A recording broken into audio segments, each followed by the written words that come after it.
So here's the first thing I want you to do. Here's the first letter I want you to create, and this is based off of this one specific law. I'm going to read that law later on, but most importantly, 15 USC 1681 I-7. That's the law we're going to be talking about. But if your accounts came back verified, if it came back verified from Experian, Treasury, or Equifax, create a letter just asking them to provide you a description. All right. Step one, the first thing we're going to do is tell them to create a letter.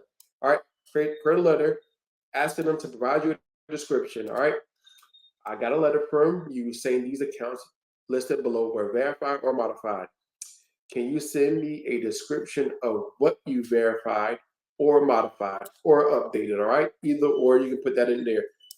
All right. Now, put the name of the account and the account, provide me a description, and just go ahead and list all the accounts that came back verified. And you want to send this certified, and you want to add 2 forms of identification or 3 forms of identification if you can't get a notarized. All right. If you can't get a notarized, just add 2 forms. If you can't get a notarized, add 3 forms. If you can get a notarized, just add 2 forms. All right. Now have this in the description for you.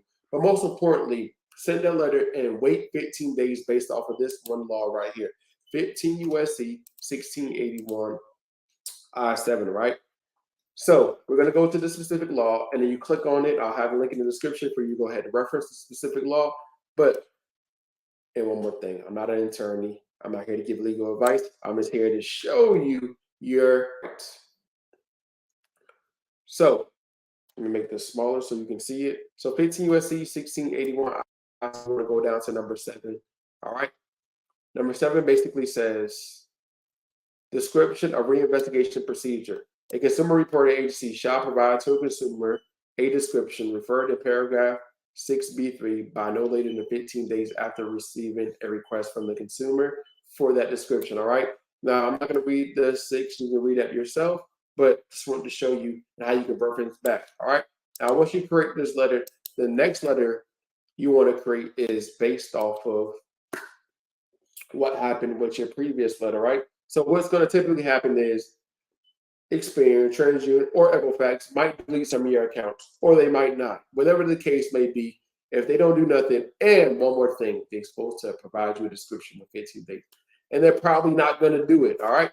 They're probably not going to provide you a description of how they verify that account. So what do you do next? We're going to create another letter, right?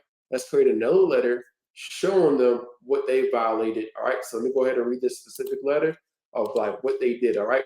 So this letter is saying, hey, their Experian, their TransUnion, their Equifax, I just received my investigation results. Report number 1, 2, 3, 4, 5, and saw some accounts were verified. However, I have a few questions. What did you update? What did you modify? Did you really reinvestigate my accounts, right? If you did, why is the open date different from the other 2 credit bureaus? Why is the date last acted different? Why are my accounts still inaccurate, right?